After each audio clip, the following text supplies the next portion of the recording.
ఒకసారి first question చదవండి. ఈ 4 స్టేట్మెంట్ల ఇంపార్టెన్స్ 1 by 1 నేను డిస్కస్ చేస్తాను. సొల్యూషన్ క్వశ్చన్ డిస్కస్ చేయండి. నేను ఇంగ్లీష్ మీడియం నుంచి వచ్చాను కాబట్టి నేను ఇంగ్లీష్ చదువుతాను, నాకు బాగా అర్థమవుతుంది. తెలుగు మీడియం నుంచి మీరు కనుక వచ్చుంటే తెలుగులో క్వశ్చన్ చదువుకోండి. The ratio of the ages of 2 persons is 4:7. ఇద్దరు వ్యక్తులు ఉన్నారట.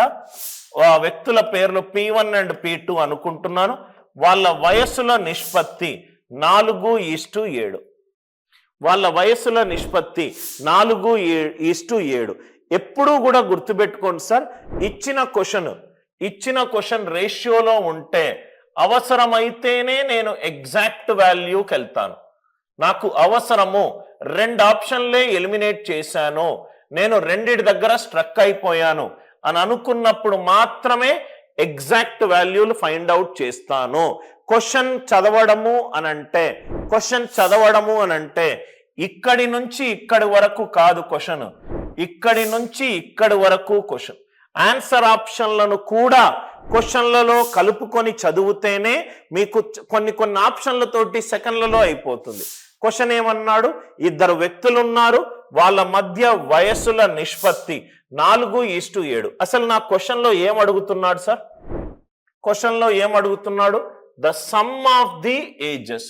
ఈ ఇద్దరు వయస్సుల కూడితే వచ్చే వాల్యూ ఎంత అని అడుగుతున్నాడు.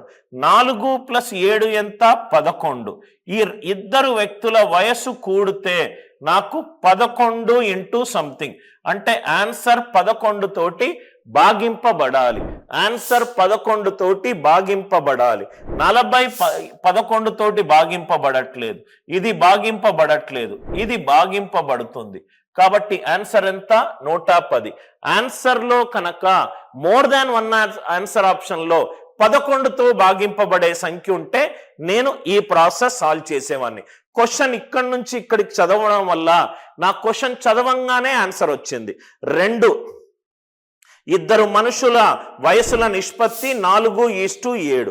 ఇది 4 కావచ్చు, ఇది 7 కావచ్చు, ఇది 8 కావచ్చు, ఇది 14 కావచ్చు, ఇది 12 కావచ్చు, ఇది 21 కావచ్చు. 4 × ఏదైనా కావచ్చు, 7 × ఏదైనా, 4 + 7 × ఏదైనా, 11 × ఏదైనా, 11 × ఏదైనా అని అనుకుంటే ఆన్సర్ 11 తోటి భాగింపబడాలి. 11 తోటి భాగింపబడే only answer answer 110. Only answer answer 110. So suppose గా మోర్ దాన్ 1 ఆన్సర్ ఉందనుకోండి, అప్పుడు మనకు ఒక కండిషన్ ఇచ్చాడు. దాంట్లో ఇద్దరి వయసులలో ఒకరి వయస్సు ఇంకోళ్ళ వయసు కంటే 30 సంవత్సరాలు ఎక్కువనట. వీడికి 4 సంవత్సరాలు ఉన్నప్పుడు వీడికి 7 సంవత్సరాలు ఉంటుంది. P1:P2 రేషియో అనేది ఒక కంపారిజన్ సార్. అంటే వీడికి 4 ఉన్నప్పుడు వీడికి 7 ఉంటుంది. వీడికి 4 ఉండి వీడికి ఏంటంటే రెండో వాడు మొదటి వాడి కంటే 3 years మోర్. 3 years more. కానీ క్వశ్చన్లో 3 years మోర్ అనలేదు సార్, 30 years మోర్ అన్నాడు. క్వశ్చన్లో 30 years మోర్ అన్నాడు. అంటే 3 10 30, 3 10 30, 4 + 7 11 × 10 ఎంత? 110. 2 ఆప్షన్లు కనుక 11 తోటి డివైడ్ అవుతే మనము ఈ మెథడ్ చెయ్యాలి. మళ్ళీ చెప్తాను. ఇద్దరు వ్యక్తుల వయసుల నిష్పత్తి 4:7. అంటే వీడికి 4 సంవత్సరాలు అవుతే వీడికి 7 సంవత్సరాలు, వీడికి 7 సంవత్సరాలై వీడికి 4 సంవత్సరాలు అయిందనుకోండి, వీడి కంటే 3 సంవత్సరాలు ఎక్కువ. ఈ P2 అనేవాడు P1 కంటే 3 సంవత్సరాలు ఎక్కువ. కానీ క్వశ్చన్లో 3 బదులు 30 అవుతే ఎంత అని అన్నాడు. 3 10 30, 4 10 40, 7 10 70, 40 + 70 ఆన్సర్ ఎంత? 110. ఇద్దరు వయసులను కలిపితే వచ్చే వాల్యూ ఎంత అని అన్నాడు. ఆన్సర్ ఎంత? 110. ఫస్ట్ థింగ్ అందరికీ అర్థమైంది కదా sir? I hope the idea it is clear. ఈ 11కి ఇంకో భాజనీయత సూత్రం ఉంది సార్, రాసుకోండి సార్. మీకు టెక్స్ట్ బుక్ లో దొరకనటువంటి ఒక భాజనీయత సూత్రాన్ని చెప్తాను. Divisibility rule for 11. Divisibility rule for 11. నా ఇక్కడ చూడండి సార్, డివిజిబిలిటీ రూల్ ఫర్ 11. ఒక 11 అనేది ఫస్ట్ ఆఫ్ ఆల్ అది ప్రధాన సంఖ్య సార్. ప్రధాన సంఖ్యకు ఒకటే భాజనీయతా సూత్రం ఉండాలని ఏమీ లేదు. పలు రకాల రకాల భాజనీయతా సూత్రాలు మనము క్రియేట్ చేయవచ్చు. ఇక్కడ చూస్తే remainder 1 10 square divided by 11, 100 divided by 11, 11 99, శేషం ఎంత సార్? 1. శేషం ఎంత సార్? 1.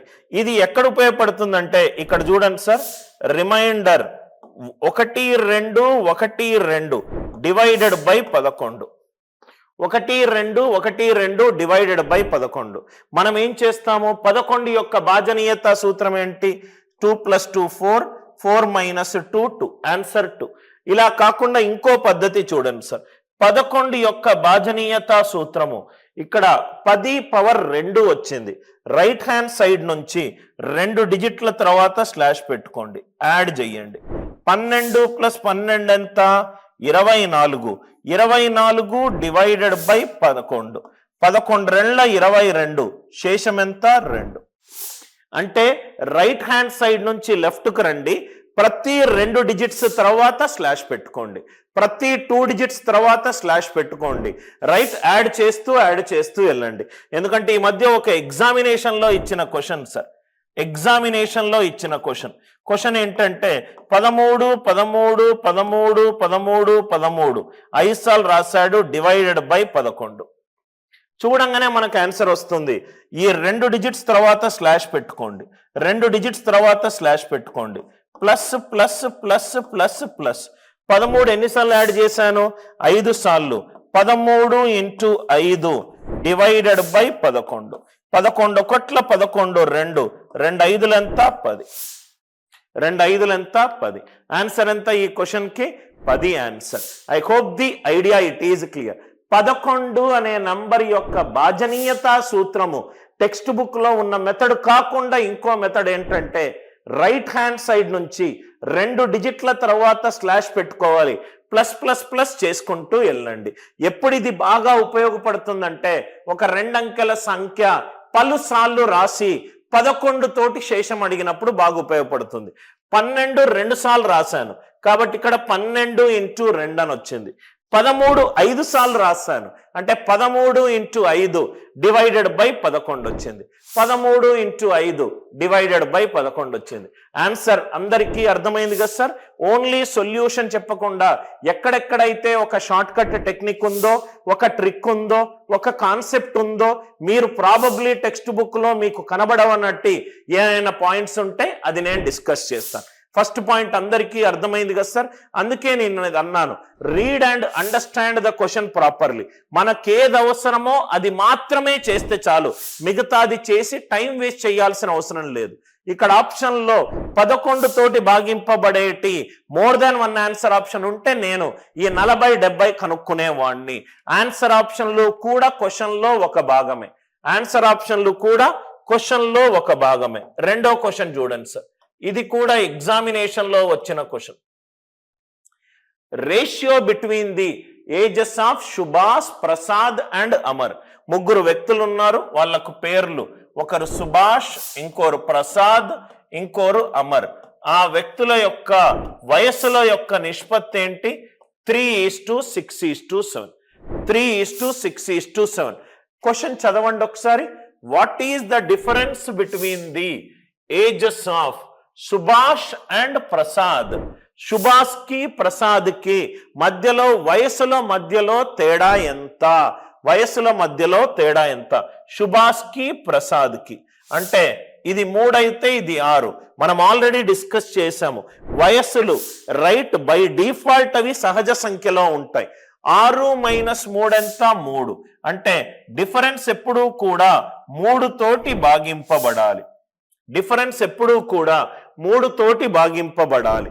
ఇది భాగింపబడట్లేదు, ఇది భాగింపబడట్లేదు, ఇది భాగింపబడట్లేదు. ఎప్పుడైతే మనం ఆన్సర్ ఆప్షన్ ని క్వశ్చన్ లో ఇరికిచ్చామో మనకు 30 ఇయర్స్ అని డైరెక్ట్ గా వచ్చింది. అసలు మధ్యలో నేను ఒక లైన్ చదవను కూడా చదవలేదు. అందుకే ఎక్లెక్టిక్ రీడింగ్, ఏది చదవాలి ఏది చదవకూడదు, ఏది ఎంతవరకు చదవాలి. ఇప్పుడు మీరు క్రికెట్ ఆడుతున్నారు, బ్యాట్స్మెన్, ఒక గొప్ప బ్యాట్స్మెన్ ప్రతి బాల్ని బ్యాట్ తోటి కొట్టేవాడు గొప్ప బ్యాట్స్మెన్ కాదు సార్. ఏది వదిలేయాలో తెలుసుకునేవాడు, ఏది ఎలా ఆడాలి తెలుసుకునేవాడు, ఏది బ్యాట్ని కొంచెం తిప్పి, నిన్న మీరు చూస్తే గనక సూర్యకుమార్ యాదవ్ 4 సిక్స్లు కొట్టింది కూడా జస్ట్ బాల్ కి బ్యాట్ కి కరెక్ట్ గా గ్యాప్ లో ఉన్న యాంగిల్ తోటి చేసేసాడు. సో అలా మీరు ఆడాలి సార్. ఈ మధ్యలో స్టేట్మెంట్ ఎప్పుడు యూస్ చేస్తాను నేను, more than 1 answer option, multiple of 3 ఉంది, ఉంటే ఏంటో అది కూడా చూద్దాం. సపోజ్ గా ఇంకో ఆప్షన్ ఉందనుకుందాం, 42 సంవత్సరాలు అని అనుకుందాం. అప్పుడు ఎలా సాల్వ్ చేయాలి? అప్పుడు నాకు ఒక కండిషన్ ఇచ్చాడు.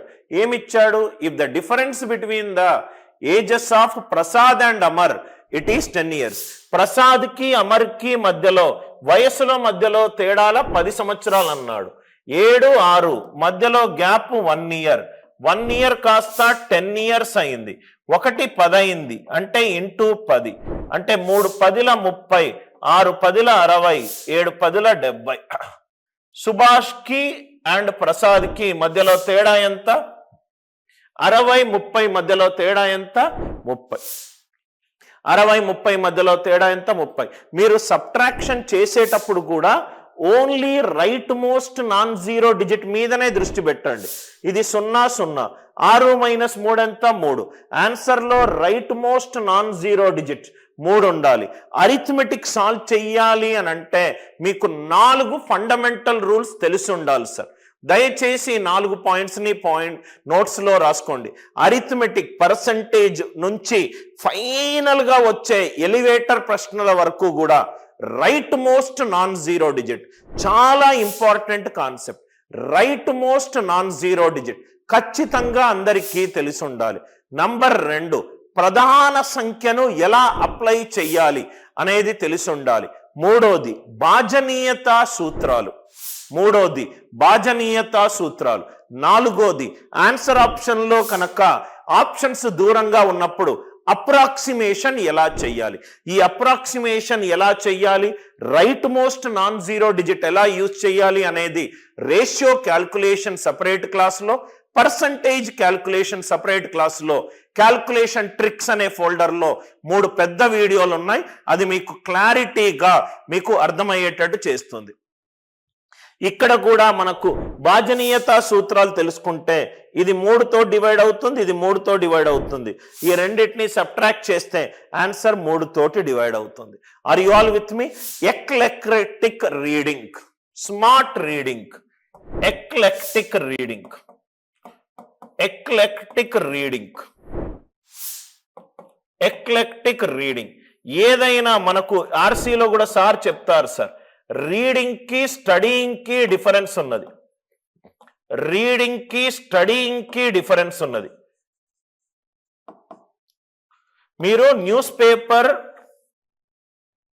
You will read newspaper, you will not study newspaper. Reading అంటే ఒక క్యాజువల్ రీడింగ్. అదేదో అది గుర్తుపెట్టుకోవాలి, G20 సమ్మిట్ జరిగింది, ఎవరెవరు వచ్చారు, ఏమేం జరిగాయి అనేది రైట్ గుర్తుపెట్టుకోవడానికి మీరు ఈనాడు కానీ ఏదైనా పత్రిక చదవరు. జస్ట్ ఏం జరిగింది తెలుసుకోవడానికి ఒక క్యాజువల్ రీడింగ్ ఇస్తారు. స్టడీయింగ్ అంటే you will study for your internal exams, you will study current affairs. When you are studying something you are going through that article to remember something. దీంట్లో గుర్తుపెట్టుకోవాలి అనే ఇంటెన్షన్ తోటి చదువుతారు. దీంట్లో ఒక క్యాజువల్ రీడింగ్ ఉంటుంది. కానీ మానవ సైకాలజీ ఏంటంటే ఏదైతే బాగా గుర్తుపెట్టుకోవాలి అని అనుకుంటామో అదే మర్చిపోతాం, ఏదైతే మర్చిపోవాలి అని అనుకుంటామో అదే తిరిగి గుర్తుకొస్తూనే ఉంటుంది. Ask anyone who has had a breakup. మర్చిపోవాలి, నా మెమరీస్ మర్చిపోవాలి అని ఎంత అనుకున్నా కానీ ఆ మెమరీస్ రీసర్ఫేస్ చేస్తూనే ఉంటుంది. ఏదైతే గుర్తుపెట్టుకోవాలనుకుంటామో అది మర్చిపోతాము, ఏదైతే మర్చిపోవాలి అని అనుకుంటామో అదే గుర్తుపెట్టుకుంటాం. మనం సినిమాకి వెళ్ళేది ఎందుకు? ఒక ఎంటర్టైన్మెంట్. మన లైఫ్లో, ఈ స్ట్రెస్ఫుల్ లైఫ్లో ఒక 2.5 hours మనకు తెలియని ఒక వరల్డ్లో ఒక హ్యాపీ మూమెంట్స్ తోటి, ఒక టుగెదర్నెస్ తోటి వెళ్ళే ఒక ప్లేస్, ఒక సోర్స్ ఆఫ్ ఎంటర్టైన్మెంట్. మనము సినిమా చూసేటప్పుడు ఈ డైలాగ్ గుర్తుపెట్టుకోవాలి ఇది అని చెప్పి అసలు ఏమీ గుర్తుపెట్టుకోము. 2.5 గంటలు సరదాగా సినిమా చూస్తాము, సరదాగా అవి గుర్తుంటాయి మనకు, సరదాగా వారు గుర్తుంటాయి మనకు. సరదాగా మనం ఒకరితోటి చాట్ చేస్తాం, గుర్తుపెట్టుకోవాలి అని చెప్పి చాట్ చేయము, కానీ చాట్ చేసిన తర్వాత ఆ చాట్ ఎన్నో హ్యాపీ మూమెంట్స్ని ఇస్తుంది. ఏది what we want to remember we forget, what we wish to forget we will remember it. That is then catch-22 situation of a human psychology. So eclectic reading, sir. Eclectic or లేదు ఇక్కడ, eclectic. Eclectic అంటే smart reading. Now మూడో question చూడండి sir. Question చదవండి ఒకసారి, question చదవండి. First question చదివి అర్థం కావాలి. ఎట్ ప్రజెంట్ అంటే ప్రస్తుతము, the ratio between the ages of Arun and Deepak is 4:3. Arun and Deepak అనే ఒక ఇద్దరు వ్యక్తులు ఉన్నారు, వాళ్ళ యొక్క వయస్సుల నిష్పత్తి 4:3. ఆఫ్టర్ 6 years, ఆఫ్టర్ 6 సంవత్సరాల తరువాత, ఆఫ్టర్ అంటే ప్లస్, 6 సంవత్సరాల ముందు అంటే మైనస్, 6 సంవత్సరాల తర్వాత ఏం జరిగింది? కంటిన్యూ అవుదాం. 6 సంవత్సరాల తరువాత అరుణ్ సేజ్ విల్ బి 26 years. అరుణ్ సేజ్ అనేది 26 years అయింది. అలాంటప్పుడు దీపక్ ప్రస్తుత వయసు ఎంత? దీపక్ ప్రస్తుత వయసు ఎంత? మళ్ళీ క్వశ్చన్ ఎక్స్ప్లెయిన్ చేస్తున్నాను సార్. అరుణ్ అండ్ దీపక్ అని ఇద్దరు ఉన్నారు, వాళ్ళ వయస్సుల నిష్పత్తి 4:3. 6 సంవత్సరాల తరువాత, 6 సంవత్సరాల తరువాత అరుణ్ వయస్సు ఎంత అయింది? 26 సంవత్సరాలు. అంటే దీపక్ వయస్సు ప్రస్తుతము ఎంత? ఈ క్వశ్చన్ని నాకు సబ్జెక్ట్లో ఏం అడుగుతున్నాడు సార్? దీపక్ ప్రస్తుత వయసు ఎంత అని అడుగుతున్నాడు. దీపక్ ప్రస్తుత వయసు ఎంత అని అడుగుతున్నాడు. నాకు క్లియర్గా కనబడుతుంది, ఇక్కడ 3 కనబడుతుంది. అంటే దీపక్ వయస్సు ఆన్సర్ మల్టిపుల్ ఆఫ్ 3 అని ఉండాలి. దీపక్ వయస్సు 3 మల్టిపుల్ అయి ఉండాలి. 3 మల్టిపుల్ 19.5 రైట్, 16. ఈ 16 సపరేట్ చేస్తాను. 19.5 నేను కుదిరితే నేను తీసుకుంటాను, లేకుంటే క్యాన్సిల్ చేస్తాను. 12 సంవత్సరాలు, 15 సంవత్సరాలు. ఇక్కడ నాకు చక్కగా పాయింట్ తోటి నాకు కనబడుతుంది సార్. అరుణ్ వయస్సు 6 సంవత్సరాల తర్వాత 26 సంవత్సరాలు. అనిల్ నాయర్ ఒక స్టేట్మెంట్ ఇచ్చాడు, 6 సంవత్సరాల తర్వాత నా వయస్సు 20 సంవత్సరాలు అన్న, 6 సంవత్సరాల తరువాత నా వయసు 20 సంవత్సరాలు. అంటే ప్రస్తుతం నా వయసు ఎంత సార్? 20 నుంచి 6 తీసేస్తే 14, 20 అంతే కదా సార్. ఇప్పుడు ప్రస్తుతం 14, 6 సంవత్సరాల తరువాత ఏమవుతుంది? 14 + 6 20. అరుణ్ ఒక స్టేట్మెంట్ ఇచ్చాడు, 6 సంవత్సరాల తరువాత నా వయసు 26 సంవత్సరాలు. అంటే అరుణ్ వయసు ఎంత ఉండాలి? 20 ఉండాలి. 4 ఎంత అయింది? 20.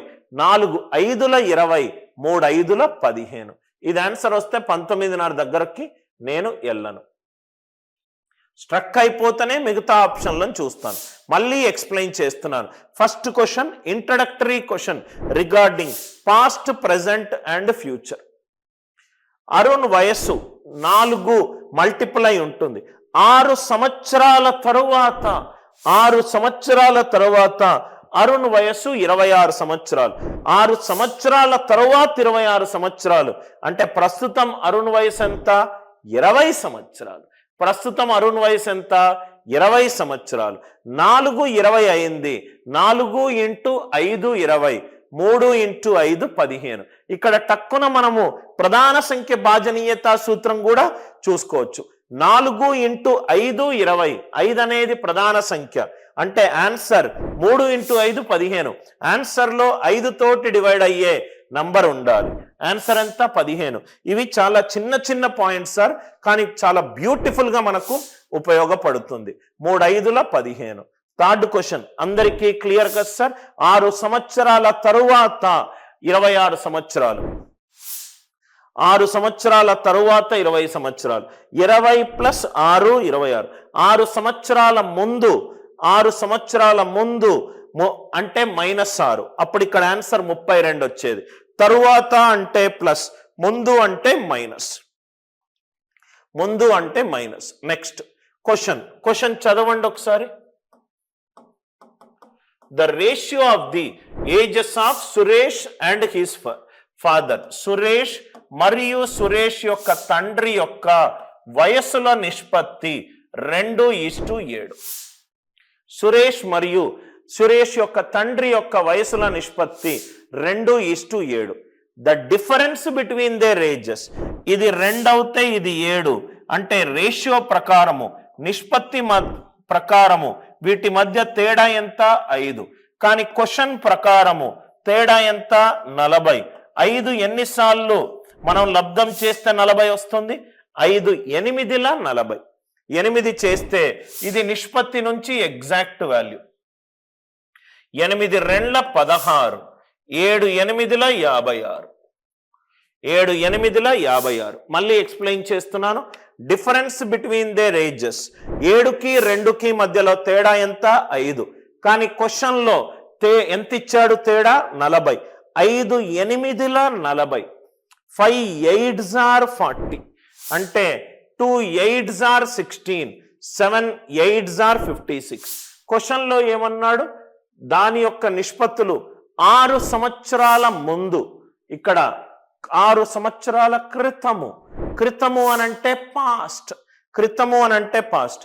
ఇప్పుడు సురేష్ యొక్క వయస్సు 16 సంవత్సరాలు. 6 సంవత్సరాల ముందు, 6 సంవత్సరాల ముందు అతని వయసు ఏమవుతుంది? 10. సురేష్ యొక్క తండ్రి యొక్క వయస్సు 56 సంవత్సరాలు.